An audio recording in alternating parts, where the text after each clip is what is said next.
Bueno, habiéndose esperado los minutos adecuados, ¿me podrían confirmar si se me escucha, por favor?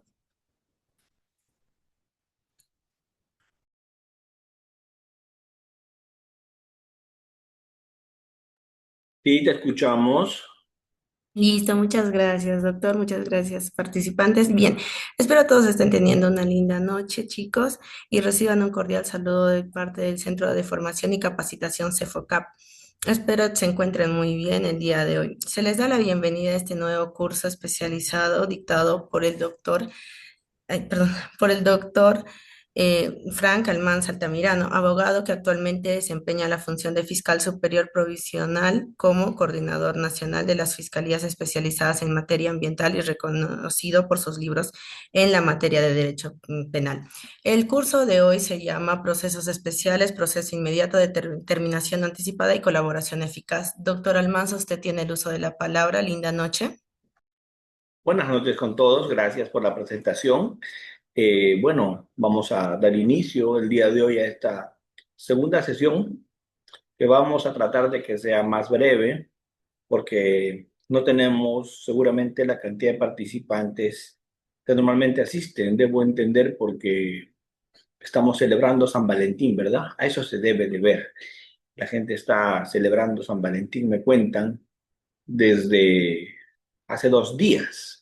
Debe ser porque hay bastante con quien celebrar, ¿no? Entonces, tal vez a eso se deba la poca concurrencia el día de hoy.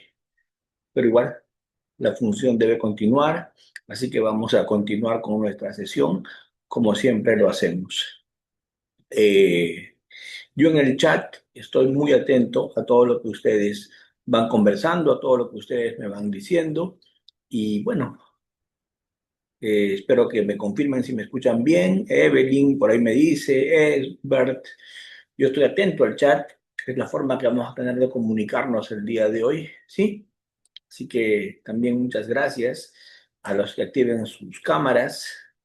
Y bueno, voy a yo en este momento pedirles que me quiten la pantalla que han puesto, ¿sí? Para que yo pueda ver a mis participantes. Excelente. Ahora solamente me falta ver a mis participantes. Gracias, Herbert, por ser el primero que activa su cámara y todos los demás también lo están haciendo. Dani Paucar, Miguel García, Erasmo. Hay una señorita que aparece como Lenovo, no sé cómo se llama. Listo. De Roberto Cruz, Ana y todos los que me están haciendo ese honor de activar sus cámaras para que podamos tener una reunión bastante más personalizada. ¿Sí? Entonces, a Jennifer, Carolina y todos los que se están activando para demostrarme que tienen intención esta noche de continuar discutiendo los temas que nos han traído a colación. Hoy día vamos a hablar ya de algunos procesos especiales de manera más específica, ¿no? El primer día hablamos del proceso penal, les pasé algunas diapositivas. Yo no sé si pueden ver presentaciones. ¿Puedo compartir? ¿Sí? ¿Se ve? Sí, doctor, sí se logra visualizar. ¿Ven ahí? ¿Sí? Sí, doctor, sí se logra visualizar. Perfecto. Sí. Yo les había dicho en la sesión anterior, estamos simplemente repasando que cuando cambiamos del sistema inquisitivo por el sistema acusatorio, operan dos tipos de cambios, ¿no? Un cambio jurídico, se cambia el código, pero sobre todo un cambio cultural, ¿no? Se cambia un modelo de administrar justicia. Cuando se cambia el código del 91 por el del 2004, cambiamos todo un modelo de administrar justicia. No solamente cambiamos de código, sino hacemos una gran transformación jurídica y cultural. Es necesario que ese cambio de sistema implique también cambiar paradigmas, ¿no? Nuevos paradigmas. Ese método que hablamos en la sesión anterior, que se usó en el inquisitivo, que era un método tautológico, fue reemplazado por un método falsacionista, por un método dialéctico que emplea el Código Procesal Penal, basado en la contradicción, basado en el tema de la lucha de contrarios, ¿no? La tesis que hace la fiscalía, la antítesis que hace la defensa y la síntesis que hace el juez, ¿no? Los sistemas inquisitivos que ya hemos dejado de lado en el Perú se caracterizaban por la disfuncionalidad, o sea, no habían roles claros, ¿no? No estaban claramente divididos los roles. Había un culto al positivismo jurídico, un culto a la legalidad. Lo que no está en la ley no existe, ¿de acuerdo? Se partía de la verdad en estos modelos inquisitivos. El juez era el director de la investigación y él mismo confirmaba luego de un proceso esa verdad que él ya había preconcebido, ¿no? Este, no se trabajaba con negociación, se decía que no hay acuerdo en materia penal, se hablaba de un proceso lineal donde la prueba era lo que se había hecho en investigación y también lo que se había hecho en el juicio. Entonces, todas esas características del modelo inquisitivo hoy día ya están desterradas, ¿no? Y se cambia por un modelo acusatorio, que es el que tenemos hoy día, donde tenemos un juez creador del derecho, un juez que crea derecho a partir de precedentes. Si ustedes ven, hoy día estamos hablando de casaciones vinculantes, de acuerdos plenarios, ¿no? ¿Cierto? Sentencias del Tribunal Constitucional. Entonces, el juez pasa a ser un creador de derecho. Se incentivan los precedentes. La verdad fluye de la dialéctica, de la lucha de contrarios. La contradicción es la que a partir de esta herramienta falsacionista o dialéctica nos permite tomar decisiones. Con ese formato de audiencia es el mejor formato para tomar decisiones. ¿De acuerdo? Las partes van a impulsar el proceso y las partes van a propiciar lo que en estos procesos especiales nosotros queremos, que es las salidas alternativas, ¿no? Alternativas a que a una sentencia impuesta por el juez. La idea es conseguir salidas alternativas a una sentencia impuesta por el juez, ¿sí?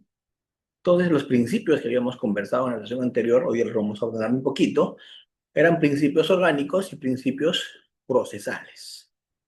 Entre los principios orgánicos tenemos primero el principio acusatorio, ¿no? El juez decide, el fiscal requiere, hace una tesis y la defensa hace una antítesis. Ese juez tiene que ser imparcial. Ese juez tiene que ser ajeno al litis. Tiene que actuar con objetividad, tratar a las partes como iguales y buscar verdad y justicia, ¿no? Ese juez tiene que ser imparcial. Ese juez tiene que ser independiente, no puede depender del Poder Ejecutivo, del Poder Legislativo, ni del Poder Judicial. Ese juez tiene que, ni siquiera en su misma institución, depender de nadie. Tiene que ser independiente. No deberían haber jueces preconstituidos por ley, jueces ad hoc, jueces extraordinarios, jueces especiales. El juez natural, el que estaba de turno cuando ocurrieron los hechos, ese es el que debe sentenciar. Luego tenemos los principios que estamos viendo como principios más procesales, el respeto a la dignidad, el respeto a la legalidad, ¿cierto? Se tiene que respetar la ley, el proceso que establece la ley, se tiene que cumplir esto, salvo excepciones como principio de oportunidad, delitos querellables, ¿no?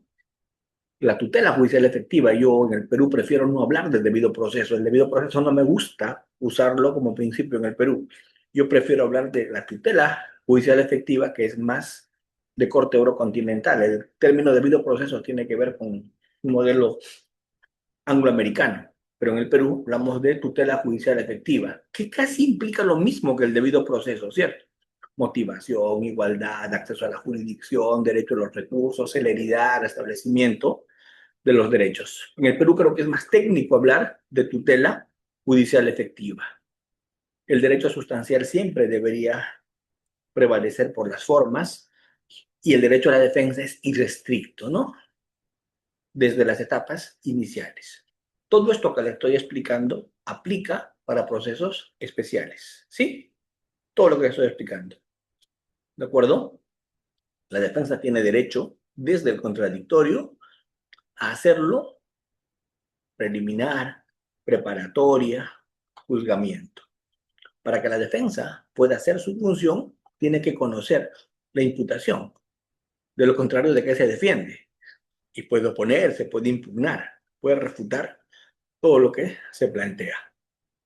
Principios procesales más comunes son la presunción de inocencia, ¿no? La inocencia no se prueba, la inocencia se presume. Es una presunción juris tantum. La fiscalía que tiene la carga de la prueba de lo que imputa tiene que destruir la presunción de inocencia.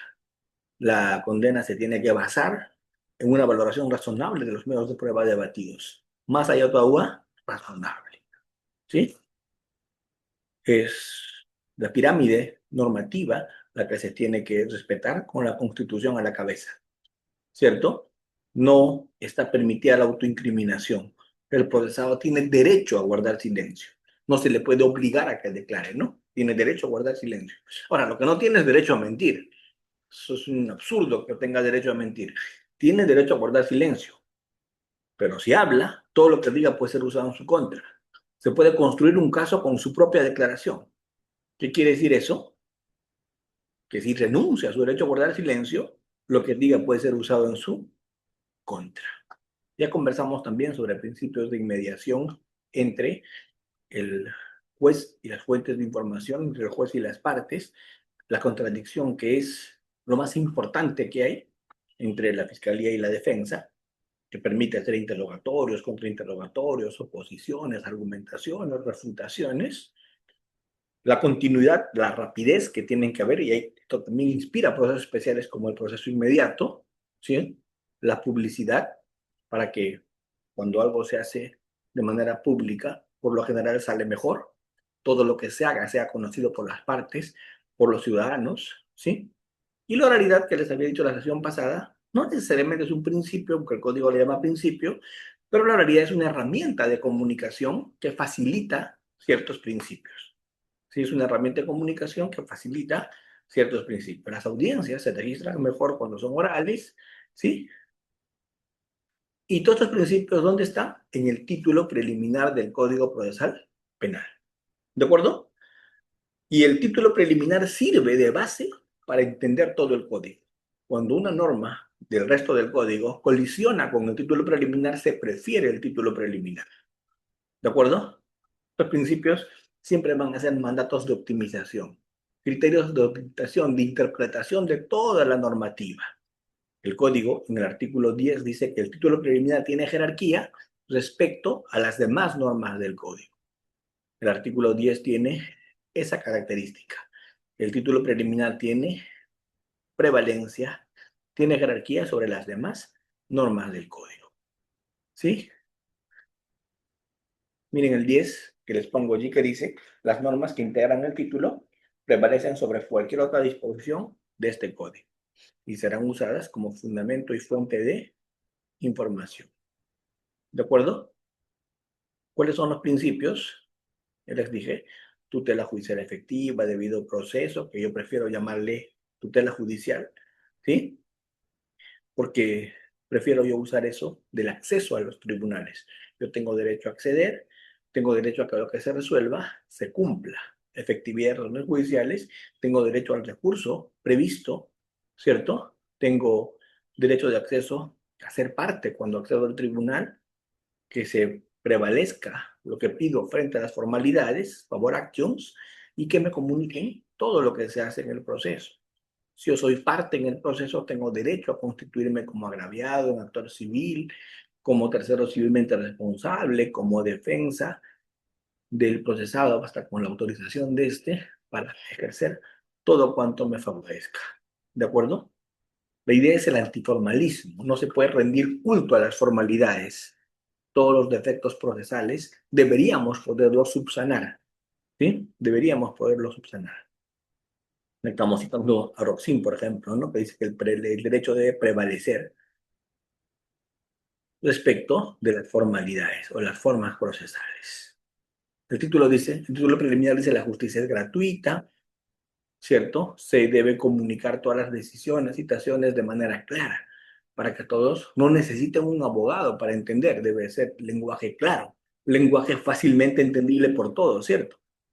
Y las resoluciones deben ser efectivas, porque si una resolución se dicta y no se cumple, entonces algo no está bien en el modelo, ¿sí? No solo, no solo hay que entender la impugnación como algo genérico, sino como algo concreto. Solo se impugna lo que la norma permita que se impugne. Solo se impugna lo que la ley permite que se impugne. ¿De acuerdo? Entonces, código dice, pues es competente, es imparcial y es independiente. Artículo 1 del título preliminar. Tribunal competente, tribunal independiente, ¿cierto? Tribunal imparcial, título preliminar. ¿De acuerdo? Todas estas diapositivas se las he mandado para que ustedes lo puedan revisar con calma, ¿no? La legalidad, la defensa y todo eso. Hoy día simplemente les estoy pasando lo que en la sesión anterior les expliqué con más detalle para que ustedes estén un poco más imbuidos en todo lo que estamos viendo en estas sesiones, ¿sí? La presunción de inocencia, les había contado que es una presunción juris tantum, admite prueba en contrario, como toda presunción que es juris tantum. No hay presunciones, que son jures de jure que no admiten prueba en contrario. Por ejemplo, si se te encuentra conduciendo un vehículo ebrio, se presume sin admitir prueba en contrario que estás causando peligro, porque es una presunción juris de jure, no admite prueba en contrario, ¿sí? Entonces, la inocencia no se prueba, la inocencia se presume. La prueba tiene que ser pertinente, conducente, útil. El tribunal tiene que actuar de manera neutra cuando se hace la actuación probatoria. Se debe respetar la igualdad de armas. El artículo 1, numeral 3 lo dice, ¿cierto? En todos los momentos procesales. Y el procedimiento probatorio también tiene que ser respetado. No se puede usar cualquier prueba, la prueba tiene que haber sido obtenida sin afectar derechos fundamentales, se tiene que haber incorporado con un procedimiento constitucionalmente legítimo, ¿sí? Y no tiene valor lo que se obtiene afectando el contenido esencial de un derecho fundamental, ¿sí? El derecho a la prueba es el derecho a ofrecer, el derecho a que me admitan, el derecho a que se actúen adecuadamente, ¿cierto? Y la prueba tiene que ser legítima. Todo esto, como les había dicho, yo se los pasé, todos estos principios, esto ya lo tienen ustedes, solamente estoy empezando la sesión de hoy día, tratando de graficar toda esta información que tienen. Pero antes de ya entrar al tema de los procesos especiales más efectivos, quiero preguntarles si de todo lo que les he mandado como presentaciones, tienen algunas preguntas. ¿Sí? Gracias, Enrique, por tu comentario. ¿Sí? ¿Alguna pregunta, alguna cuestión? Hoy entramos de frente a ver los procesos especiales. Díganme ustedes, doctores. ¿Sí? Muy bien. Entonces, vamos de frente.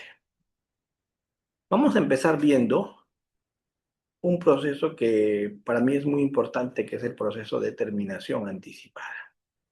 ¿Sí? Vamos a ver ese proceso, que es el de terminación anticipada.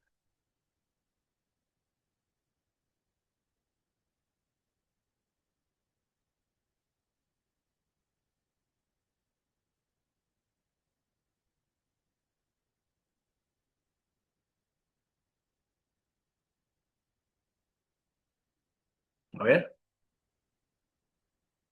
¿me avisan si estoy compartiendo?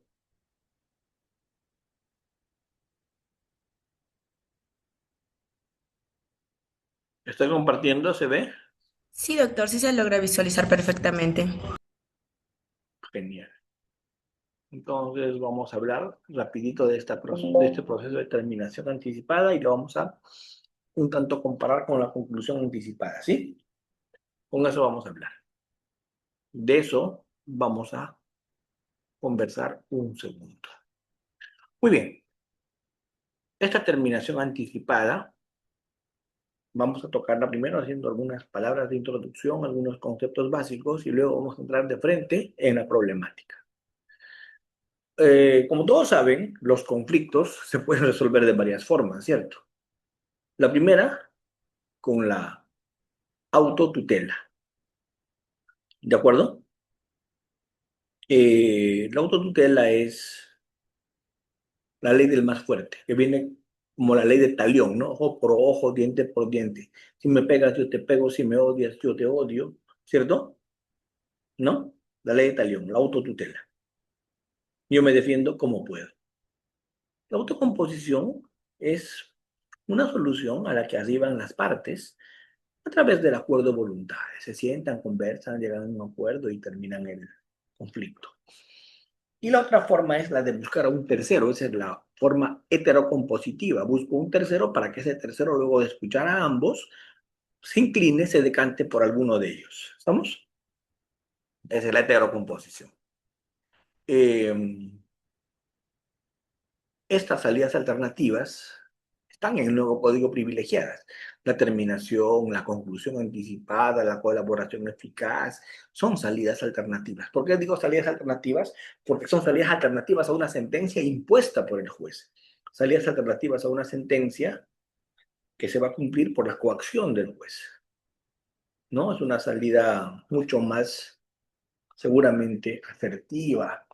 Y ahí tenemos pues lo que denomina principio de oportunidad cuando cogemos apartarnos de lo que es la legalidad para generar otro tipo de privilegio, otro tipo de proceso, que es la solución del conflicto, ¿no? En el tema del principio de oportunidad, en el tema de los acuerdos reparatorios, se busca una salida que lleve a un consenso. Así también hay mecanismos de simplificación, como el proceso inmediato. En el proceso inmediato simplificamos, abreviamos etapas, ahorramos etapas, saltamos de una investigación al juzgamiento de frente. Esos son algunos mecanismos de simplificación que también se mezclan con mecanismos de salidas alternativas. La acusación directa, simplificamos. En la acusación directa, que está regulada en el 349, la acusación directa, ¿qué me permite hacer? Saltar de frente a la etapa intermedia, desde preliminar hasta la etapa intermedia. En vez de acusar, acuso directamente. No es como el proceso inmediato, porque el proceso inmediato requiere autorización del juez, requiere toda una tramitación, requiere un sistema de números clausus. Una acusación directa en cualquier supuesto pasas a hacerlo, ¿no? Luego tenemos el proceso inmediato, la terminación anticipada, la conclusión anticipada y la colaboración eficaz, que de todo esto voy a referirme en estas sesiones que me quedan. ¿De acuerdo? Entonces, acá que tenemos, se efectiviza un derecho penal mínimo. Buscamos la solución de un conflicto, ¿verdad?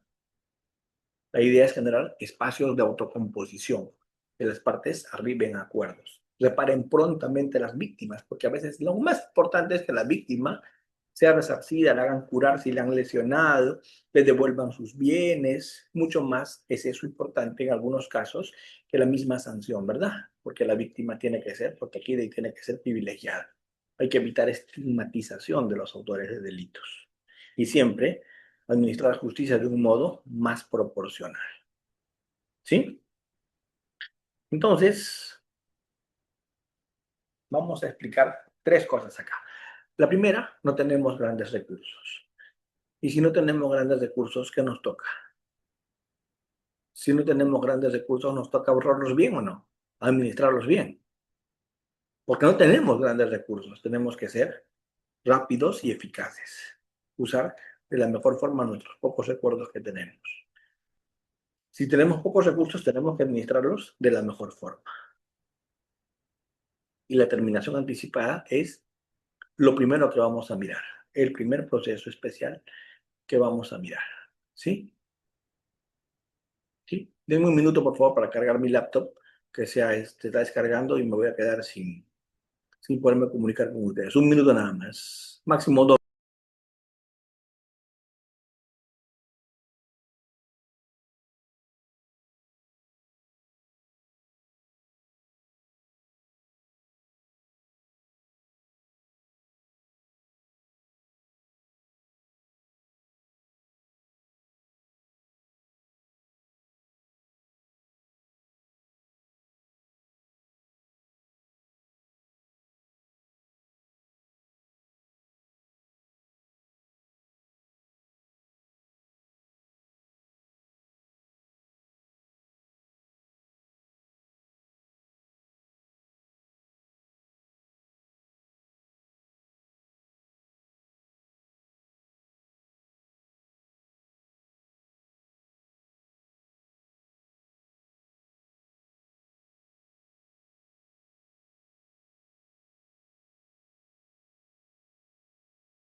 Hola, ¿me escuchan? ¿Me escuchan? Hola. Sí, doctor, sí se le logra escuchar. Perfecto, entonces continuamos. Sí, entonces yo les había ido comentando, les estaba comentando, a ver, están allí, están todos presentes, están despiertos, sí, sí, sí, me escuchan, buenas noches. Acá desde la discoteca, ¿qué?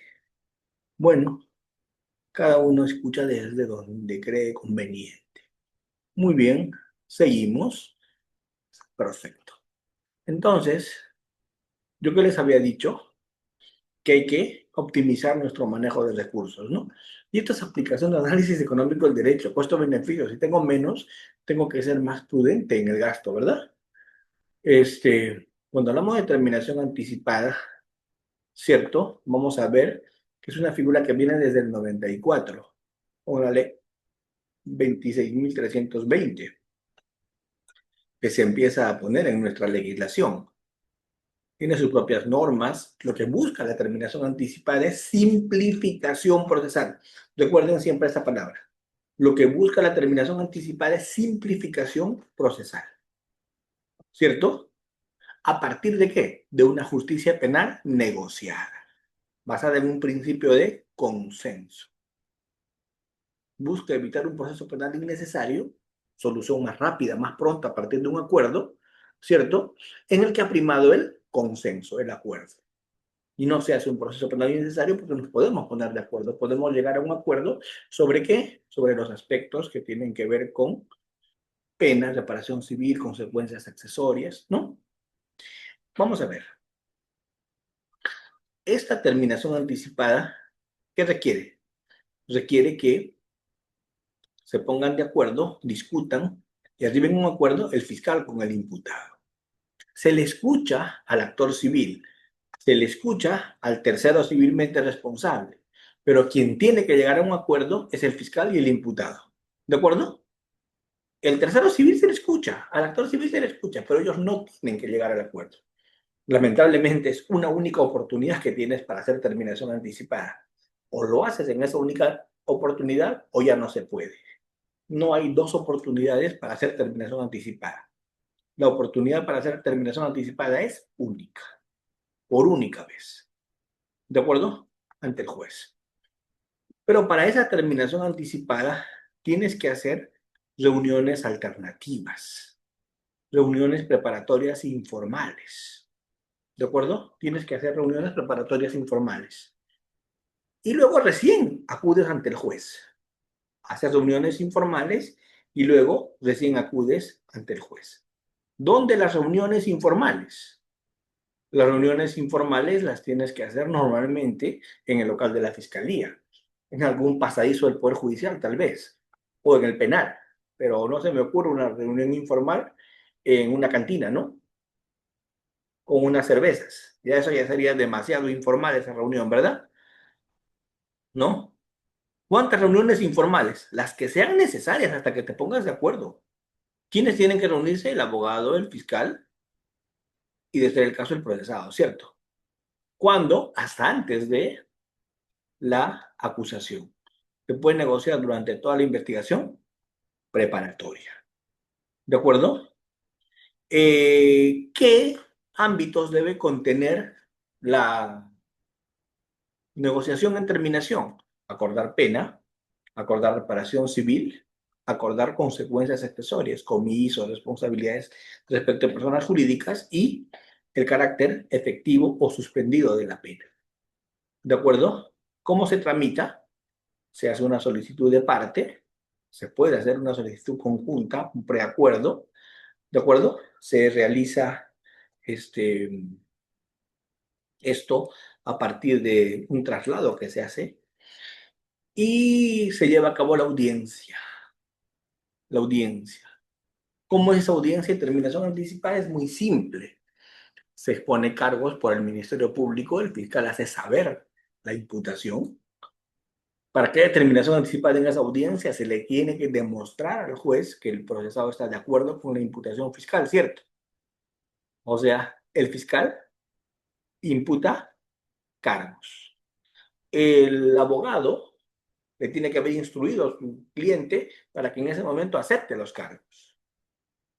Cuando acepta los cargos, intervienen los demás y ahí recién se negocia pena o reparación civil o consecuencias accesorias, salvo que eso ya se haya venido negociando desde antes, ¿cierto? Pero hay una cosa que es bien importante que entiendan. No puede haber terminación anticipada si es que no hay aceptación de cargos. Tiene que haber aceptación de cargos. Con los cargos aceptados, recién pasamos a negociar, ¿cierto? Muy bien. ¿Quiénes se notifican para esta audiencia? El fiscal, el abogado, el investigado, el actor civil, el tercero civil. ¿Quiénes tienen participación absoluta? El fiscal, abogado e investigado. ¿Quiénes son escuchados? Tienen voz, pero no tienen voto. El actor civil y el tercero civilmente responsable. Tienen voz, pero no tienen voto. ¿Sí? ¿Qué hace el juez? O acepta el acuerdo, sentencia aprobatoria, o no lo acepta, desaprobatoria, y continuamos. ¿Qué cosa controla el juez? El juez controla voluntad de las partes, legalidad del acuerdo, si ese acuerdo se ha sustentado, si existen elementos de convicción que lo respaldan, proporcionalidad de las consecuencias accesorias y la pena y consecuencias asumidas por el imputado. Todo eso tiene que el juez de determinación anticipada tiene que valorar. El que no está convocado a este acuerdo, el actor civil y el tercero pueden impugnar, ¿cierto? Eventualmente, si es que el juez modifica el acuerdo, podrá impugnar el fiscal, ¿no? Si le han modificado el acuerdo. Por ejemplo, el fiscal acordó que la pena está suspendida, pero la modificaron por una pena efectiva. Ahí el fiscal, o una pena efectiva, pidió el fiscal y el juez la modificó por suspendida. Ahí el fiscal podrá apelar tal vez. Pero normalmente el que siempre apela es el tercero civilmente responsable y el actor civil. ¿Hay aspectos problemáticos? Sí, claro, muchos. Ahí le estoy dejando algunas ejecutorias de este tema cuando hay, por ejemplo, acuerdos parciales. ¿El código qué dice? El código dice, ¿qué pasa con acuerdos parciales? Todos por todo o nadie, salvo delitos conexos, en los cuales sí puede haber acuerdos parciales, pero todos por todo o nadie, salvo delitos conexos. ¿De acuerdo? Ejemplo, tres roban un banco, son capturados. Solo uno quiere acogerse a terminación anticipada, no va. ¿Por qué? Porque tiene que ser todos por todo o nadie. Tres roban un banco, pero en esos tres, uno de ellos abusa de una trabajadora del banco. Son capturados. ¿Se puede hacer acuerdo parcial? Solo sobre violación, por ejemplo. Y sobre el otro delito, no. Porque para que sea el otro delito tienen que ser todos. ¿Cierto? O nadie. ¿De acuerdo? Pueden haber acuerdos parciales, sí, pero todos por todo o nadie. Estas son las sentencias relevantes sobre acuerdos parciales. ¿De acuerdo? ¿El juez puede desvincularse? Sí. ¿Puede modificar la pena? Sí. Pero en ese caso tiene que poder apelar el fiscal, si es que se desvincula. Saca preguntas en terminación anticipada. Está fácil, ¿no? ¿La terminación anticipada está fácil o no? Muy bien. Miguel García, adelante, por favor. Te escuchamos. Tu consulta. Adelante.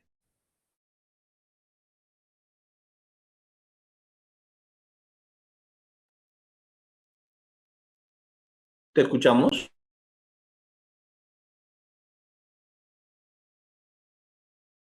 Miguel, te escuchamos.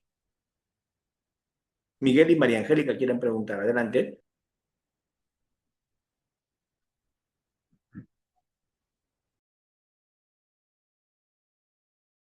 Miguel, ya puedes activar. Adelante.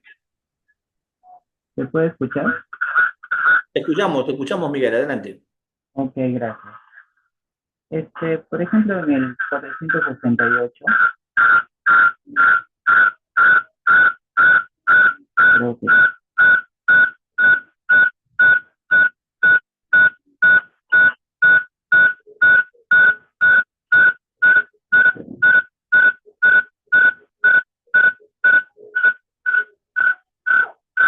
Baja un poco tu volumen para que no se filtre.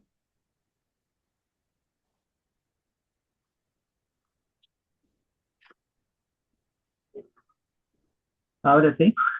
Ahora sí,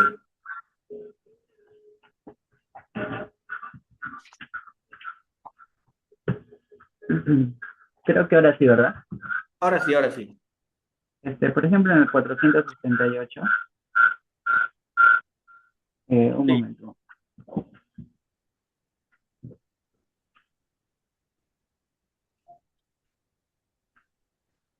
Ya, ahora sí. Ujú. Sí, claro. ¿Aló? Sí, ahora sí te escuchamos. Ya, por ejemplo, en 468, eh, sección 5, el proceso de terminación anticipada, nos habla sobre la suspensión de la audiencia de control de acusación, ¿no? Cuando se va a celebrar la terminación anticipada. Mi pregunta es, si se puede suspender la audiencia de control de acusación para poder celebrar, ¿no? La terminación anticipada, para no desnaturalizar la audiencia de control de acusación, entonces en una audiencia de prisión preventiva también se puede celebrar la terminación anticipada dentro de una prisión preventiva. Gracias. Y ya, me has hablado del 468, ¿qué inciso? 468 está en el inciso 1. Uno.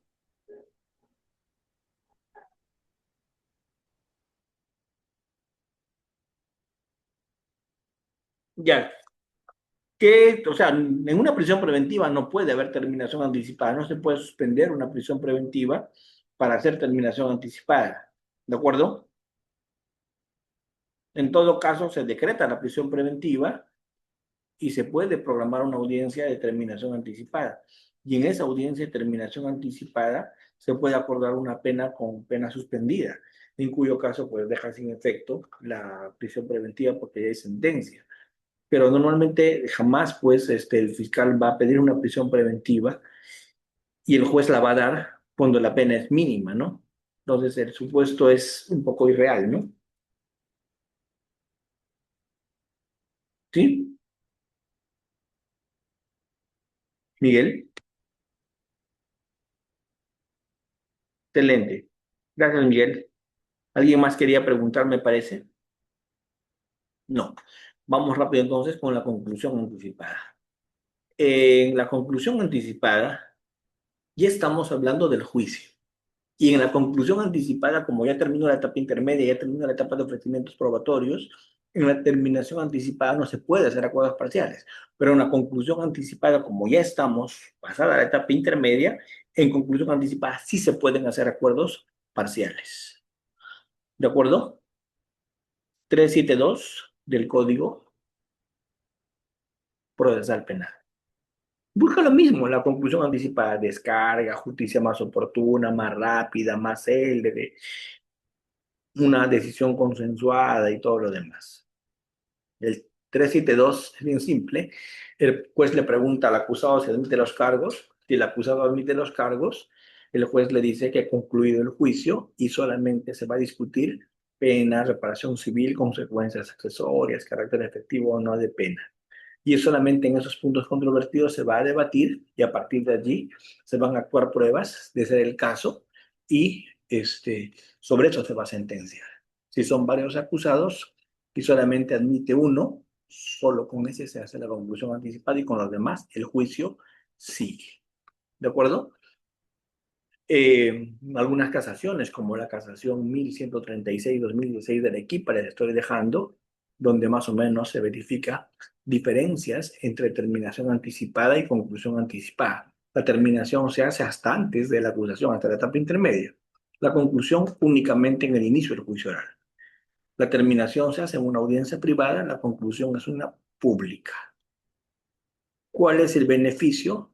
La reducción de una sexta parte de la pena en terminación. El beneficio, en conclusión, séptimo de la pena. Que reducen menos porque le has hecho trabajar más al juzgador, por ser el fiscal, ¿no? La terminación anticipada No es igual que la colaboración eficaz, porque en terminación admites lo tuyo. En colaboración admites información de los demás, ¿cierto? El beneficio en terminación es una sexta parte de la pena concreta, mientras que en colaboración el beneficio es mucho mayor. Se te puede eximir la pena, se te puede disminuir la pena, se tiene en cuenta la información válida, fuerte, importante que has proporcionado. ¿Sí? Con eso terminamos. Conclusión anticipada. A ver si alguna pregunta sobre esto. No, ninguna. ¿Todo bien? Cuéntame. ¿Sí? Excelente.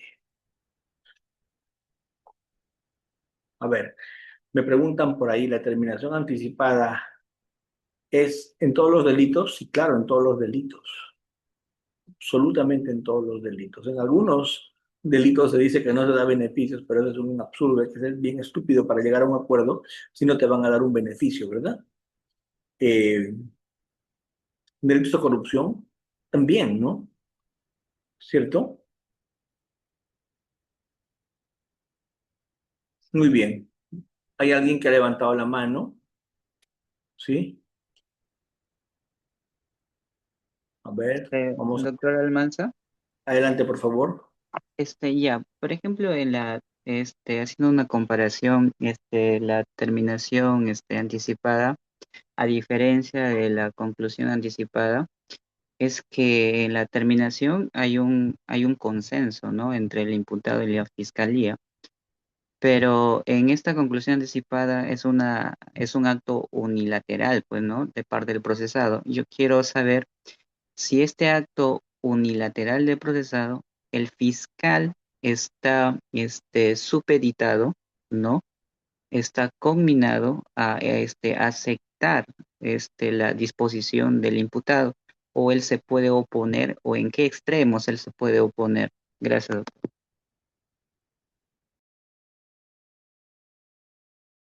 A ver, te explico.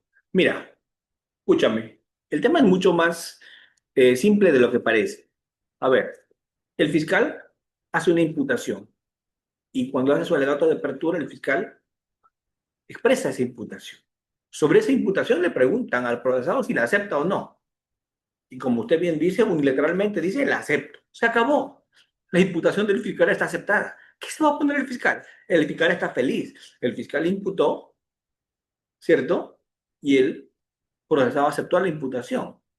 Listo, terminó. Hay conclusión anticipada. Yo operó. ¿Qué es lo único que vamos a discutir a partir de ahora? Pena, reparación civil, consecuencias accesorias, carácter efectivo, suspendido de pena. Y si nos ponemos de acuerdo en eso también, listo, mejor todavía. Control judicial de eso y se aprueba. Y si no nos ponemos de acuerdo, debatiremos en el juicio ya no la imputación y la aceptación, sino únicamente pena, reparación civil, consecuencias accesorias, carácter efectivo o suspendido de pena. Adelante, Ever Porta y luego Jefferson Pobis, en ese orden. Doctor, buenas noches. Mi consulta Adelante, es, adelante, te escuchamos. mi consulta es sobre la terminación anticipada y la conclusión anticipada, si se pueden aplicar en los delitos sexuales. Muchas gracias. Como le decía, doctor, no hay limitante en que se aplique. La restricción es que no se va a reducir pena y eso me parece absurdo, ¿no? O sea, ¿quién va a llegar a un acuerdo y aceptar y renunciar a ir a juicio si no le van a reducir pena? Nadie. O sea, el legislador tiene que ser bastante obtuso o demagógico para decir que no se puede dar un beneficio. ¿Quién va a llevar un acuerdo sin que le den un beneficio? Cualquiera que tiene un dedo de frente, si no me van a dar ni un beneficio, ¿para qué hago terminación? ¿Para qué hago conclusión? Me voy a juicio. Y en juicio tal vez, y meto duda, y tal vez hasta me absuelve. ¿No le parece que es absurdo decir que te vamos a permitir hacer un acuerdo pero sin beneficio? ¿No le parece absurdo eso, doctor?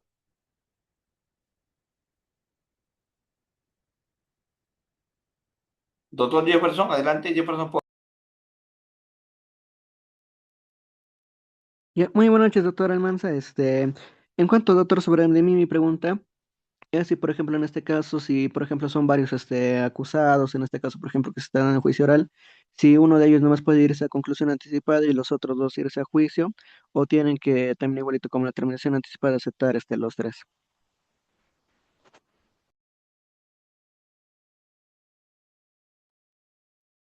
No, no, no. En conclusión anticipada sí pueden haber acuerdos parciales. En conclusión anticipada sí, dos pueden aceptar o uno puede aceptar y los demás ir a juicio. ¿Por qué? ¿Por qué en terminación se prohíbe acuerdos parciales y en conclusión sí se permite? ¿Por qué?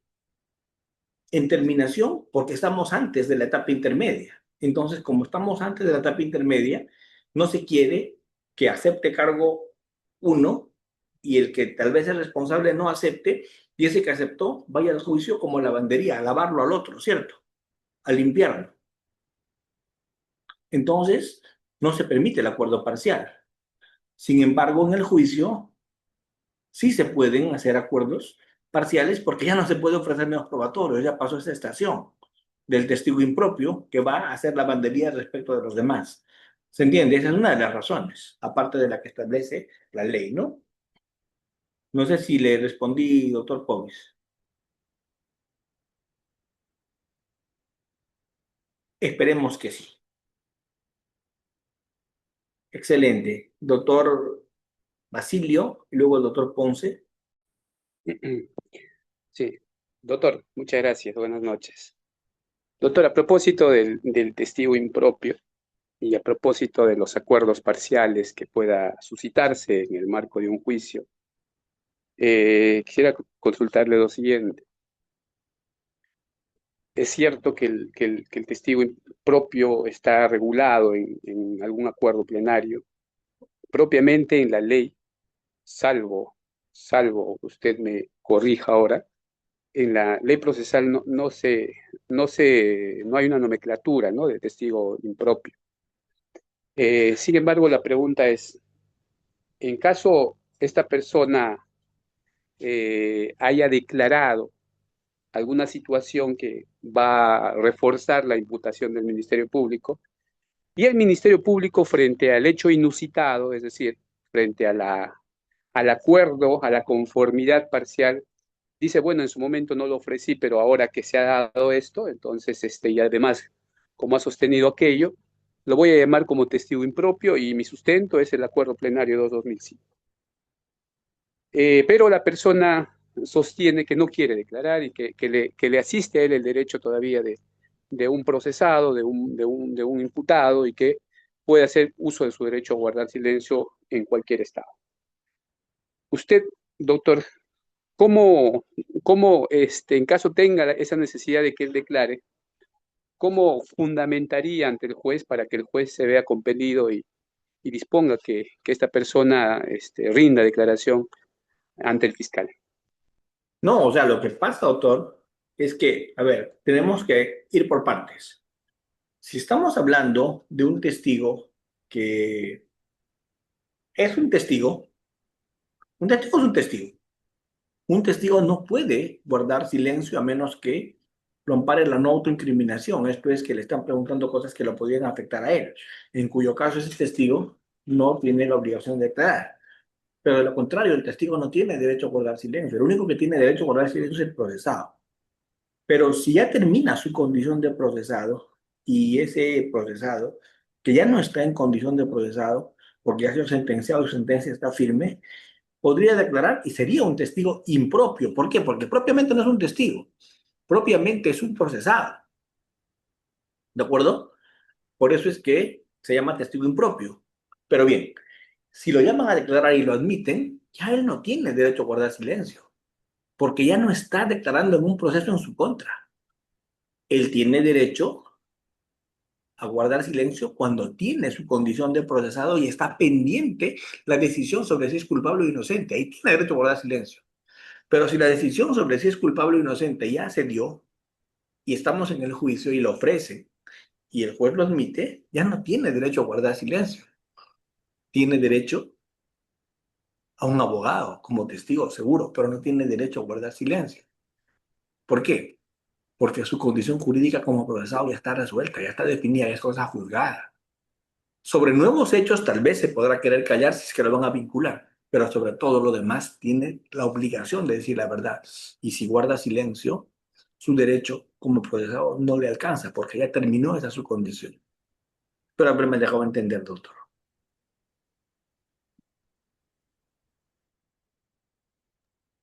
Ricardo, vamos, lo escuchamos. Adelante, active su audio, no lo escuchamos, prenda su audio.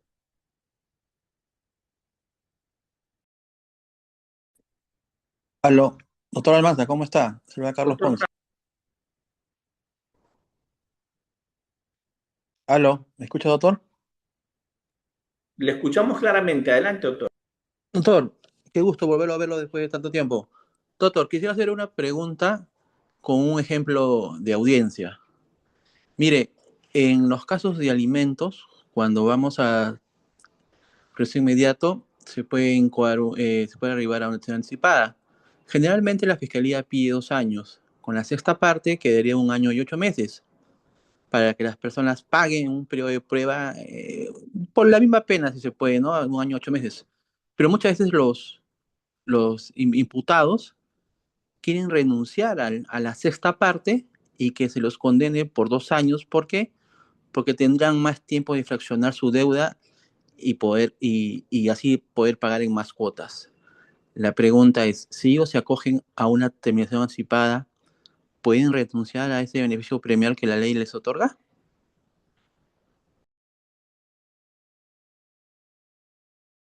No le entendí muy bien esa parte, ¿en qué les beneficiaría?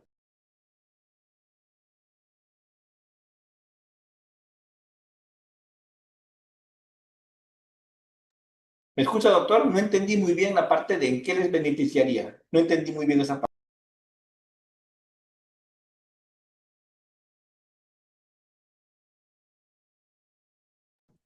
Ya, doctor, ¿me escuchó? ¿Me escucha? ¿Aló, se me Ahora escucha? sí le escucho con claridad, pero esa parte de en qué les beneficiaría no la terminé de entender muy bien. Ah, ya, doctor, le digo, mire, la fiscalía, generalmente cuando el imputado por alimento es primario, siempre pide una condena de 2 años. Vamos a la ecuación y en la ecuación esta persona dice, ya, me acojo, acepto los cargos y me acojo a una terminación. Por ende, tenemos que darle un sexto de beneficio en la pena reducirlo, que quedaría 1 año y 8 meses. Pero como esta persona debe bastante plata, dice, a mí me conviene que me condenen por 24 meses. Así gano unos meses más de periodo de prueba para poder pagar todo el dinero que debo. Por ende, yo quisiera que sí acogerme a una activación anticipada, pero que no se me reduzca un sexto, porque ahí vendría el periodo de prueba. Perdón, porque el periodo de prueba sería hasta 2 años y ya no hasta 1 año y 8 meses. No sé si me deja entender.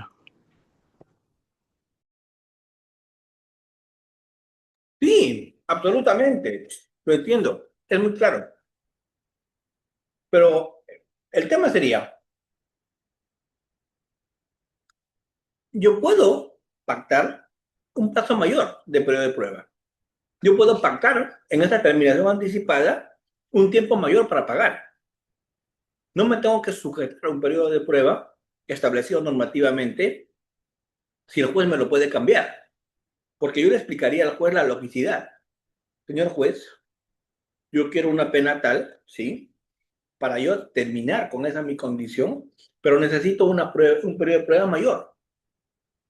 Ahora, si me voy a parametrar y voy a decir que el periodo de prueba siempre va a ser menor, por lo tanto, yo en ese tiempo, yo puedo decir que el periodo de prueba es para todo lo demás, pero no para el pago de pena, de reparación civil, perdón, o del monto que se deuda, porque para eso yo me puedo ir a un plazo mayor y el juez me lo tiene que motivar así. El periodo de prueba terminó para todo lo que corresponde en el periodo de 1 año y 8 meses. Y yo puedo pedirle al juez, para los efectos de terminar de cancelar, un plazo mayor, que no se va a entender como periodo de prueba, necesariamente. No sé si me entiende, autor. porque si no sería un contrasentido. Hago terminación anticipada y no me des el beneficio. O la otra forma, hago que me den una pena mayor, no me den 2 años, sino una pena mayor, me voy a una pena mayor, ¿cierto? Y a partir de allí, pues, fijo mi periodo de prueba. Pero la idea es el principio, por eso yo expliqué tanto los principios. Por eso es que yo me maté explicando la sesión pasada y hoy día en la primera hora los principios. Y un principio es el principio favor actions. ¿Qué quiere decir el principio favor actions? Debemos privilegiar frente a las formalidades, frente a los legalismos, ¿cierto? Una interpretación en favor de qué? Del procesado, de lo sustantivo, de lo concreto. Y aplicando todo eso, el favor actions, en su caso se puede buscar una solución. ¿No le parece, doctor? Sí, sí, doctor. Y justo en las audiencias, a veces los jueces no quieren aceptar la renuncia, pero en otros casos, como es un tema de discreción jurisdiccional, dicen ya, mira, el periodo de prueba por ley es hasta 3 años. Entonces yo te doy los 3 años o te doy, no 36 meses, no te doy 34 o 33, te lo extiendo para que tú lo pagues. Esa es la solución que te doy acá, dice el juzgado, ¿no? Pero cada juzgado tiene un criterio diferente. Algunos aceptan, algunos Pero, no. pero como le decía, el que tiene un criterio así, bienvenido. El que tiene un criterio como de decir que te voy a poner una pena superior, también. El que tiene un criterio y te dice, lamentablemente vamos a hacerlo de esta manera o de esta otra, yo creo que podrías impugnar, porque estarías diciendo que el juez no me está aceptando el acuerdo. ¿Me entiende? Doctor, clarísimo, clarísimo, doctor. Muy amable por su respuesta, doctor. No, Usted al me... contrario. Al contrario, gracias, doctor Ricardo. Doctor Fran, buenas noches. La pregunta sobre la terminación anticipada, ¿no? Luego de las reuniones informales con el Ministerio Público, como una causal para reducir la punibilidad, la pena, no aceptan, ¿no?, una causal eximente imperfecta. Se firma el acuerdo sin aceptar esa causal. Esto lo puedo postular, o la defensa puede postularlo ante el juez y el juez tiene la obligación de pronunciarse por esa causal eximente imperfecta.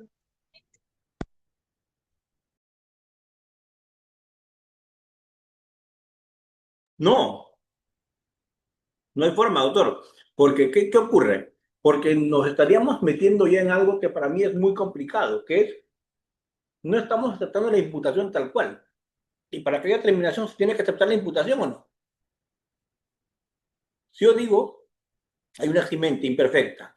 Si yo digo, hay una legítima defensa imperfecta, porque falta esto. Y el fiscal dice, no hay legítima defensa. Simplemente no hay acuerdo. Porque para que haya terminación anticipada, ¿qué debe haber? ¿Acuerdo, sí o no? Y si ya no hay acuerdo, simplemente no hay terminación anticipada. Ya, entonces no es posible ya postularlo ante el juez para... Jamás. Ya. Porque Y en ¿cuál la es el vía, principio? Doctor, ¿qué es lo básico para que haya terminación anticipada? ¿Qué es lo básico? claro, los hechos, no aceptar los hechos, tal cual como postula el Ministerio Público. Y si yo no postulo como fiscal legítima defensa, yo no postulo eximente, porque el fiscal también puede decir en su imputación que hay una eximente imperfecta. Yo como fiscal puedo decir, si bien es cierto, acá no hubo una agresión ilegítima, pero hubo una pelea. Yo puedo decir, como fiscal, los hechos, el fáctico, sí, pues, le insultó primero, no hubo falta de provocación, hubo provocación, pero ante esa provocación hubo una respuesta y él defendió su vida y lo mató. Yo mismo, como fiscal, que estoy diciendo que hubo un eximente imperfecto, no. Claro, claro. Pero si el fiscal no está postulando en los hechos eso, no podemos, vía Sí, pero terminación anticipada, meter esa situación. Porque si hubo o no ese hecho, tiene que tener estación probatoria. ¿De ah, acuerdo? ya, ya, ¿Qué cosa me exonera de la estación probatoria? Que el fiscal y el abogado estén de acuerdo en todos los hechos. Si el fiscal y el abogado no están de acuerdo en todos los hechos, ¿qué va a tocar hacer? Ir a la estación probatoria y debatir. Luego de actuar la prueba, si hubo o no eximente incompleta. Perfecto. ¿Entiende? Doctor, y trasladándolo a la figura de la conclusión anticipada, ¿sería viable si ella, con la actuación probatoria para determinar la pena? Claro, pues, pero lamentablemente en la conclusión anticipada opera antes de la actuación probatoria, porque después de la actuación probatoria ya no tiene gracia, pues sí o no. Sí, pero para efecto de determinar la pena, supongamos, hay un elemento de convicción como un certificado de dosaje etílico o un certificado toxicológico, donde se determina que el agente actuó bajo los efectos de esa Es que sustancia. eso ya es actuación probatoria. Y a ver, mira, yo le voy a contar algo, doctor, algo que a mí siempre me aterra y hasta me sueño con eso. Cuando yo hace 20 años, 15 años litigaba como fiscal, estaba permitido hacer acuerdos antes de la sentencia, después de iniciado el juicio. Entonces, ¿yo qué hacía como fiscal? Llevaba mis testigos, mis peritos al juicio, ¿cierto? Actuaban mis Claro, testigos, actuaban mis peritos y el abogado se veía perdido. El abogado sabía que su cliente podía ser condenado, ¿cierto? Porque la actuación probatoria correcto, de fiscalía había sido buena, ¿cierto? correcto. Entonces, ¿qué hacía el abogado? Se ponía de pie y decía, señor, en este estado del juicio, mi cliente se ha reencontrado con Dios. Y los jueces decían, alabado sea el Señor. ¿De acuerdo? Y yo le pregunto, ¿esto tenía chiste? Ya no, ¿verdad? ¿Cuál es la gracia? Claro, ya. ¿Cuál es la gracia? Aceptar cargos antes de la prueba. Cualquiera después de la prueba acepta cargos. ¿Me entiende? Entonces yo me sentía defraudado porque el cliente del abogado se había reencontrado con Dios, el cliente pedía disculpas y le rebajaban pena. Yo decía, esa rebaja de pena no tiene sentido. Él está aceptando cargos al verse perdido, ¿cierto? ¿Cuál es Claro, el aliciente? ¿Cuál es la justificación de la rebaja de pena? ¿Cuál? ¿Que me ahorre el trabajo o no? Que me claro, ahorre claro, la estar economía tantas procesal. audiencias en el juicio, que nos ahorre estar llevando los testigos, a los peritos, y que al Estado le hagan ahorrar. Y a cambio de eso lo premio con una rebaja o no. Así es, Pero ¿qué así es. hacían antes? Abuso total. ¿Qué ocurría? Terminaba la actuación probatoria, el abogado lo veía a su cliente perdido, ¿y qué decía? Mi cliente en este momento va a aceptar, ¿cierto? Y los jueces aceptaban la aceptación y le rebajaban pena. Y yo así como Condorito decía, exijo una explicación. ¿Me entienden? Eso hoy día está Sí, es prohibido. verdad. Porque ¿cuál es el último momento para aceptar cargos? ¿Cuál? La Claro, etapa antes inicial, la etapa inicial del juicio. claro, Alegatos de apertura. Allí, antes de actuación probatoria. ¿Me entiende?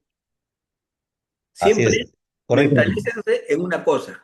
Basta que inicie la actividad probatoria, se acabó la oportunidad para llegar a consensos, para llegar a salidas alternativas, para llegar a aceptaciones de cargos. ¿Por qué? Porque ya inició la actuación probatoria. Probatoria. Hasta antes es la Correcto. oportunidad, ya sea como terminación en la etapa de investigación o como dicen algunos, incluso hasta en la etapa intermedia, o ya vía conclusión y en el momento del juicio. ¿Sí? Correcto, doctor. Muchas gracias. No, al contrario, gracias a usted, doctor, por su participación. Yo hoy día pensé que no iba a tener casi 100 participantes por ser previo a San Valentín. Acá me están diciendo que estamos viendo desde Stephanie Corazoncitos, están enamorados, pero desde algún hospedaje me dicen que se están conectando también. Muy bien, eso es ganas de querer aprender. Excelente, muy bien, muy bien. Estoy muy contento con eso. Muy bien, excelente. Entonces, continuamos. ¿Alguna pregunta más? Así es, y además está jugando la U, me dicen, ¿ven? Y siguen viendo. Adelante, Miguel García. Sí, doctor, por ejemplo, me gustaría que me aclare sobre la aceptación parcial. Pongo el contexto, ¿ya? un imputado en un concurso real de delitos, ¿ya? Dos delitos, y él quiere llegar a una conclusión, anticipada solamente de un delito y del segundo delito no. ¿Procede en Absolutamente concurso real? sí, absolutamente procede, por supuesto que procede. Pe- Sobre ese delito que aceptó cargos, terminó, ¿me entiende? Ok, Y ahí, sobre ese negocia pena, reparación civil, todo. ¿De acuerdo? Y sí. solamente se va a juicio ¿por cuál? Por el otro delito. Eso es en concurso real, ¿verdad? Así es, en concurso real heterogéneo. Ya, en U ideal no homogéneo, ¿no? puede. Ideal no puede. No se No, podría. es que ideal no, porque ya está aceptando el hecho. En el ideal, un solo hecho te hace incurrir en dos delitos. Claro. Yo acepto el hecho, ya el tema es calificación jurídica, ya nada más de los dos delitos. ¿Me entiende? Ok, ok. O sea, el juez está premunido a aceptar de parte del imputado esa aceptación parcial, ¿no? Así es. Gracias. Listo, excelente.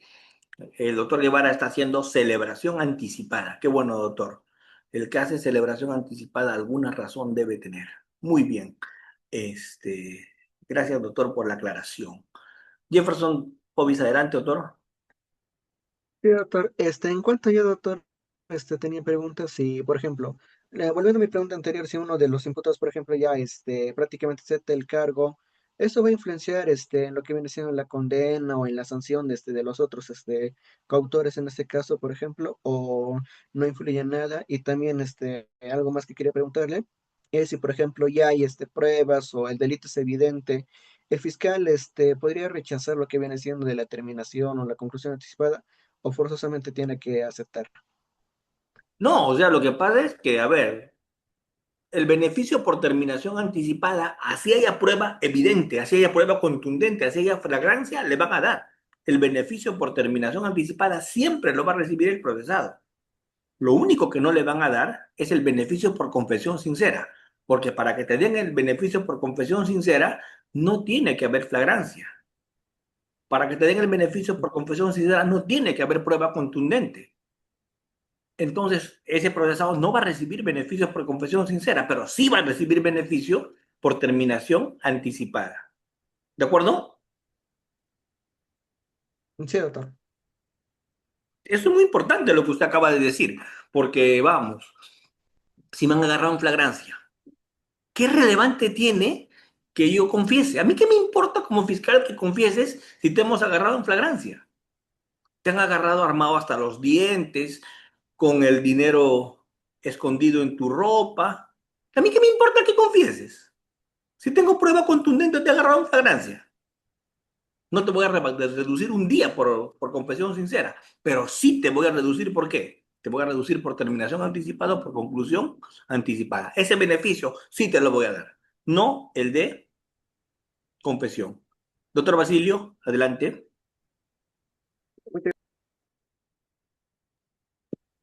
Doctor, el juez Jean-Paul Taboada Pilco, en un artículo, él desarrolla el tema de la, este, se me ha ido el nombre. De Lo la cierto es confesión que, anticipada en etapa intermedia.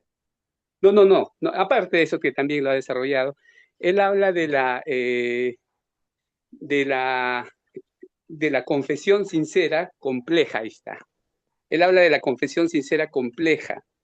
Y yo quisiera ponerle un ejemplo que siempre sucede en los tribunales.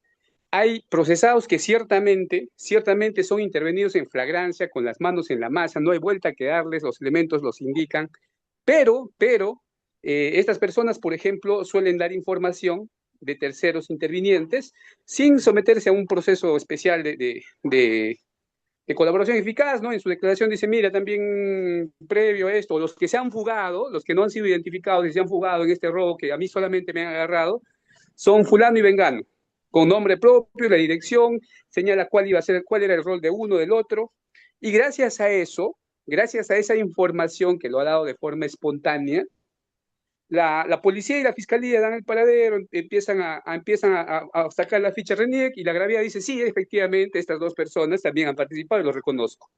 Entonces, la información que ha dado es de vital importancia, nos ha permitido no esclarecer su participación de él, pero sí la de terceros.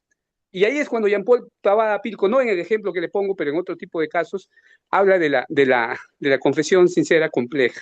¿Usted qué opina, Sí, pero doctor? esa confesión sincera compleja es un bautizo que le ha hecho Jean-Paul Taboada. ¿Me entiende? Probablemente, Él probablemente. lo ha bautizado así, pero el código lo establece. No es que mi amigo Jean-Paul, a quien le tengo mucho cariño, lo está descubriendo. Eso está en el código. Eso se llama relevancia de información. Mire, vamos a leer el 160, eso está en el código. Mire, ¿qué dice? A ver, vamos al 161, 160. ¿Qué dice? Mire, 160. Solo tendrá valor probatorio y sea sincera. Cierto, efecto, 161. ¿Qué dice? El juez puede disminuir la pena cuando se cumplen los presupuestos de 160, pero es beneficio inaplicable en supuestos de flagrancia o de irrelevancia de admisión de los cargos por elementos probatorios incorporados al proceso. Contrario sensu.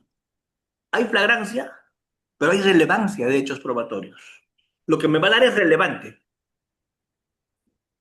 Eso que Jean-Paul Taboada le llama confesión compleja, el código le llama relevancia e irrelevancia de la información.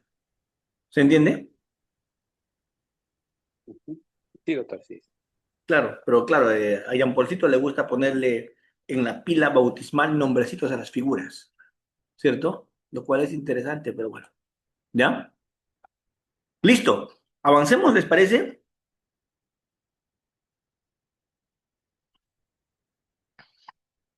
Muy bien, vamos a avanzar para retirarnos un poquito antes. Sí, no vamos a hacer intermedio, ¿les parece? Para irnos minutos antes y no hacemos intermedio, ¿les parece? ¿Sí? Muy bien, entonces avanzamos, ya no hacemos intermedio y nos vamos minutos antes. Excelente. Perfecto, están de acuerdo todos. Están con sed, ¿cierto? Están con sed. La sed, la sed, la sed. Muy bien. Vamos entonces ahora con otro proceso que les va a gustar mucho, pero lo vamos a hablar de una manera mucho más eh, sencilla. El proceso inmediato. ¿Lo ven allí? Con cargo a profundizar esto el día lunes. Creo que es el lunes que tenemos la sesión, ¿sí? Lo vamos a profundizar más, pero ahora les voy a explicar un poco. Vamos a hacer una pequeña introducción a este tema. Excelente. Vamos a compartir proceso inmediato. ¿Se ve? Proceso inmediato. Sí se logra Doctor, visualizar, doctor. ¿mm? ¿Se Sí ve? se logra Sí. visualizar, disculpe. Excelente. Muy bien, entonces vamos a hablar del proceso inmediato unos 20 minutitos y ya nos vamos a retirar. Vamos. Bien. Todo ese contenido vamos a tratar de mirarlo rápidamente, nociones generales, equivalencia con la formalización, acuerdos reparatorios y principio de oportunidad, proceso inmediato por delito flagrante, el tema de la conducción en estado de ebriedad o drogadicción, el tema de la omisión a la residencia familiar. Este proceso inmediato, lo primero que tenemos que decir es que es simplificación procesal. ¿Qué se busca? Eficiencia. Análisis económico del derecho, costo-beneficio. Un proceso más célere para la sanción de un delito. ¿Cuál es su característica? Suficiencia probatoria que me exonera de hacer investigación preparatoria formal. ¿Cierto? Y sobre todo, además, que me requiere que no sean delitos graves. Porque puede haber suficiencia probatoria para el fiscal, pero ¿qué tal si el delito es grave y la defensa necesita hacer estación probatoria para defenderse de lo que el fiscal imputa? No cabe. Tiene que haber suficiencia probatoria y además un delito que sea leve. ¿De acuerdo? Normalmente cuando hay suficiencia probatoria y cuando el tema es fácil de imputar para el fiscal, cuando hay flagrancia, cuando hay confesión o no. Esto viene desde el decreto legislativo 957, que modificó el 446 al 448, ¿cierto? Luego se hicieron otras modificatorias legislativas que ustedes recordarán que no fueron tan bien porque le pusieron que el proceso inmediato era obligatorio en casos de flagrancia bajo responsabilidad. Lamentablemente fue un error, pues decir que el proceso inmediato era obligatorio bajo responsabilidad cuando hay flagrancia, porque hay casos de flagrancia donde hay mucho todavía que investigar o no. Siempre pongo el ejemplo del que le dispara en la calle al otro. A le dispara en la calle a B y un patrullero está pasando y lo capturan al que está disparando. Flagrancia, por supuesto. Proceso inmediato, jamás. Hay mucho que investigar allí. ¿Por qué lo mató? Tal vez sea un sicario, tal vez sea una venganza, tal vez sea una emoción violenta, no sé. El móvil no sabemos y para el móvil tenemos que investigar y mucho. Habrá flagrancia, sí. Sabemos que él es el autor, sí. Pero todavía no sabemos el móvil. Para eso habrá que investigar mucho. Hay mucho pan por rebanar. Entonces, ¿qué proceso inmediato vas a hacer ahí? ¿Ven? Entonces, no siempre que hay flagrancia se hace proceso inmediato. Y lamentablemente, en esa genial modificación legislativa que se hizo, se pretendió que el proceso inmediato sea obligatorio en los casos de flagrancia bajo responsabilidad, ¿no? Lo cual era lo que yo le llamaba la moledora de carne, ¿no? ¿Sí? Felizmente, el acuerdo plenario 6 del 2010 nos dijo cosas muy importantes, ¿no? Que se controla, que se verifica, que se analiza caso por caso. ¿De acuerdo? Entonces, este es un proceso especial, este es un proceso en el cual el que toma la decisión de incoar el proceso inmediato es el Ministerio Público, es el sujeto activo, tiene el monopolio de la investigación y es el que decide incoar el proceso inmediato. Claro, el sujeto pasivo sobre el que va a recaer es el imputado. ¿Cuál es la finalidad de ese proceso inmediato? La finalidad es que se agilice, se acelere, se evite un proceso burocrático, rutinario, innecesario, cuando en la práctica se dan las condiciones para ir directo al juicio. ¿Por qué? Porque hay flagrancia, porque hay confesión, porque hay irrelevancia de investigar, porque ya de inicio se tiene actos de investigación suficientes, ¿no? O casos, pues, por ejemplo, el supuesto de omisión arte familiar. ¿Qué vas a discutir en omisión arte familiar? Si lo único que vas a discutir es que si te fijaron un monto y te requirieron válidamente y cuando te requirieron estabas en condiciones de pagar y no pagaste. Eso es todo. No vamos a discutir en omisión arte familiar si es que la deuda es correcta o no es correcta, si el monto es el que corresponde o no, si se hizo una adecuada tabulación de la cantidad de dinero. No, eso no se discute en plazo inmediato. Eso se discute en el juicio civil, en el juicio de alimentos, en el juicio extrapenal. En el tema de conducción extraordinaria también, ¿qué vas a discutir? Si es un peligro abstracto, si se presume el peligro que estás causando por conducir ebrio sin admitir prueba en contrario, peligro abstracto. Presunción jure de jure, ¿qué vas a discutir ahí? Nada. Entonces, en esos son supuestos para proceso inmediato, ¿no? O cuando hay flagrancia, en muchos casos de flagrancia, ya no hay mucho que discutir. O cuando hay confesión y esta confesión está corroborada, tampoco hay que discutir. O cuando de saque nomás previo interrogatorio, hay suficientes elementos de convicción. ¿De acuerdo?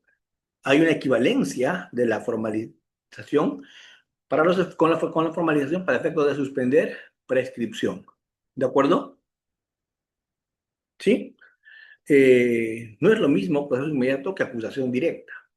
El proceso inmediato es un proceso especial. La acusación directa es un articulito del código.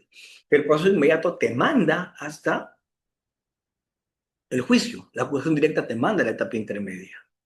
La acusación directa es un sistema de números apertos, en cualquier caso funciona. El proceso inmediato funciona en términos establecidos, que ya les dije cuáles son, ¿no? Esos son los presupuestos generales y especiales.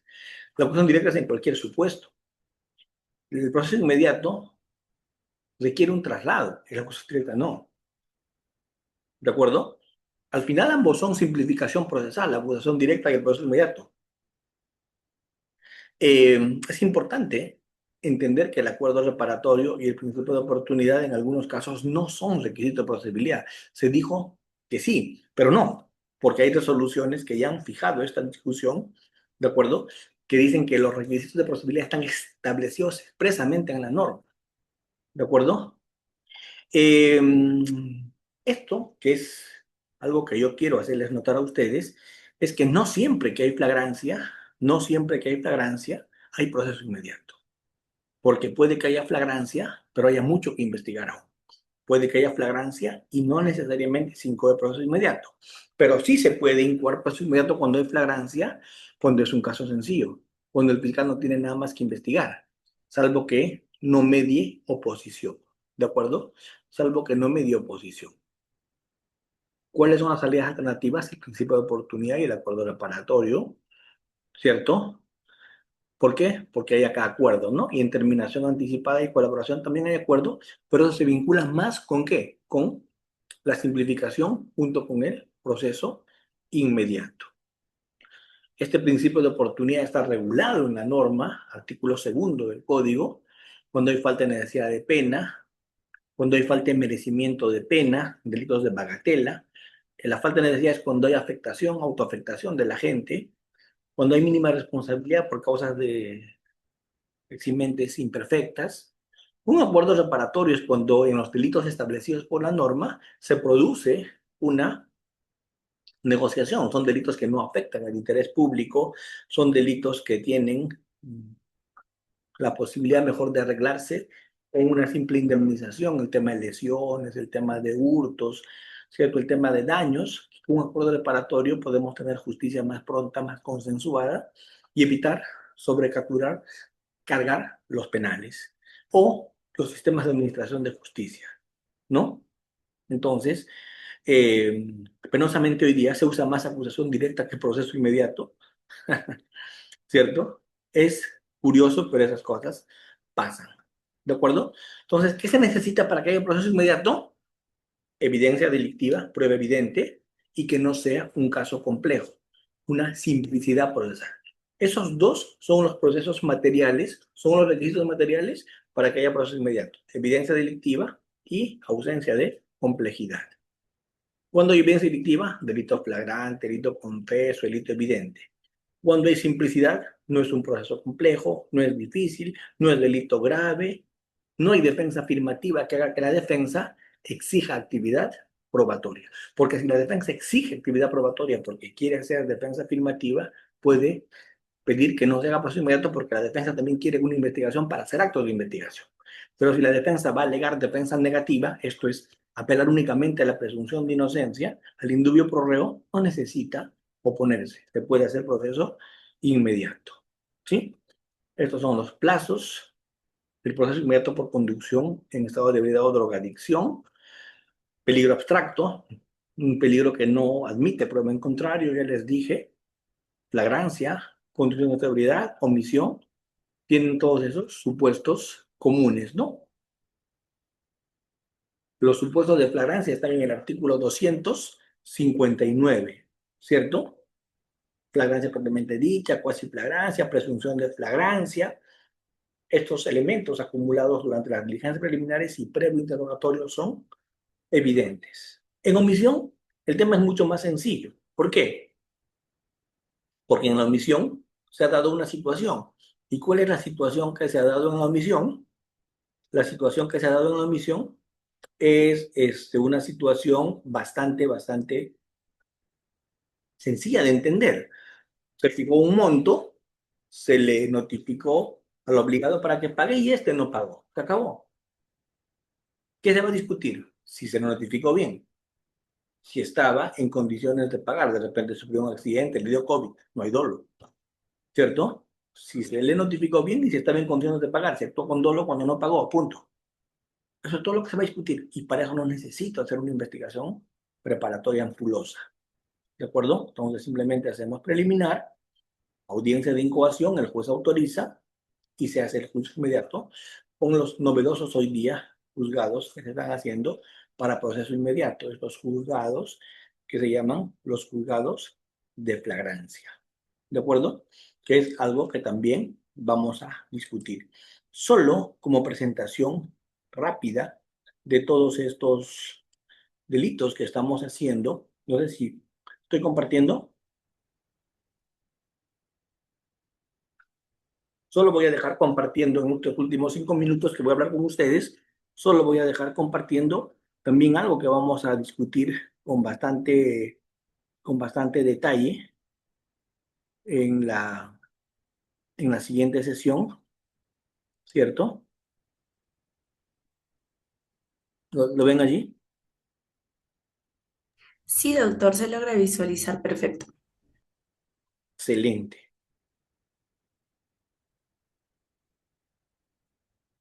Ya está, solamente lo voy a dejar planteado uno de los procesos más polémicos que tenemos hoy día. ¿Y cuál es uno de los procesos más polémicos que tenemos hoy día? Uno de los procesos más polémicos que tenemos hoy día es el proceso de colaboración eficaz. Ese proceso de colaboración eficaz, desde mi punto de vista, es uno de los más complejos que hay. ¿Por qué? ¿Por qué digo que ese proceso de colaboración eficaz es uno de los más complejos que hay? Y lo voy a dejar planteando. ¿Por qué? Porque se está usando de manera perversa. El proceso de colaboración eficaz se está usando de manera perversa, se está usando de manera indebida. El proceso de colaboración eficaz que vamos a discutir junto con el de altos funcionarios el día lunes es un proceso que debería haberse basado, que debería haber surgido, que debería haberse dado para luchar contra el crimen organizado, para capturar criminales peligrosos, para vencer este escenario complejo que tenemos hoy día de criminalidad que parece que para el Estado le está quedando grande. Sí, pero si bien es cierto hay un acuerdo, se está usando para casos que no son de difícil o imposible investigación. Si voy a dar un beneficio premial, debe ser en un caso que necesite darse el beneficio, porque el fiscal no va a poder conseguir la información de manera regular. Si es un tema de imposible o difícil consecución, información se tiene que negociar. Pero si la información es de fácil consecución, lo puedo conseguir con levantamientos, con escuchas, con allanamientos, lo puedo conseguir en una investigación. ¿Para qué doy beneficios? Sobre todo grandes, ¿no? Eso es para casos de imposible o difícil consecución. El colaborador puede ser de dos tipos, un colaborador informante o un colaborador testigo. El informante es el que va a ir como testigo. No, el informante es aquel que me da información, yo corroboro y esa corroboración llevo como prueba. Nadie se entera que hay un colaborador. El colaborador testigo, ese sí va a tener que ir a declarar. ¿Por qué? Porque no tengo nada que llevar de corroborado. Él va a decir lo que ha visto, lo que sabe y le consta. Pero como les digo, es bien peligroso el tema del colaborador testigo por la seguridad de él, porque no crean ustedes que a un colaborador lo respetan en el AMPA, ¿no? Al colaborador siempre lo van a llamar traidor, soplón. En el fondo lo es, porque no solamente está siendo descortés, no solamente está siendo desleal con su gente, ¿cierto? Sino también podría hacerlo con el fiscal, con el juez. Entonces, al colaborador tenemos que mirarlo con pinzas. La colaboración tiene que tener beneficios muy puntuales, beneficios muy concretos y sobre la base de una corroboración. Recuerden siempre eso, sobre la base de una gran corroboración. Lo que vamos a analizar en colaboración eficaz la próxima semana es los supuestos, el procedimiento, los beneficios, los delitos en los que se puede acoger, la negociación y la impugnación. Todo eso vamos a tratar de conversarlo el lunes. Y lo último que vamos a conversar el lunes es el proceso por altos funcionarios que hoy día está tan de moda a partir de estos casos que se han tramitado en el Congreso, estos casos que se han tramitado respecto a nuestros mandatarios, los casos que se han tramitado respecto de los funcionarios con esas prerrogativas que tienen que no necesariamente se les puede investigar de manera común o de manera concertada. ¿Sí? No sé si tienen alguna duda, alguna pregunta. De lo contrario, ya les relevo el día de hoy y continuamos el día lunes. ¿Sí? Excelente. Entonces, que pasen un lindo día de la amistad, que se diviertan el fin de semana, feliz fin de semana. Nos vemos, se enfoca, confírmame, el lunes, ¿verdad? El martes, doctor. Martes. Nos Sí. vemos el día martes. Que estén muy bien. Muchas gracias. Felicidades.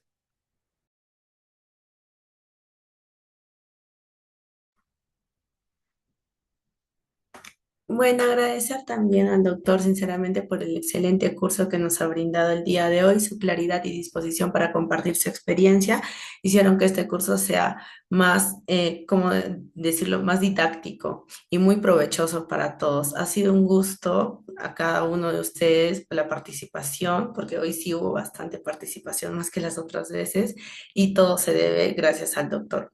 Entonces ya nos estaremos viendo el martes, chicos. Cuídense. Igualmente, doctor, cuídese. Feliz fin de semana.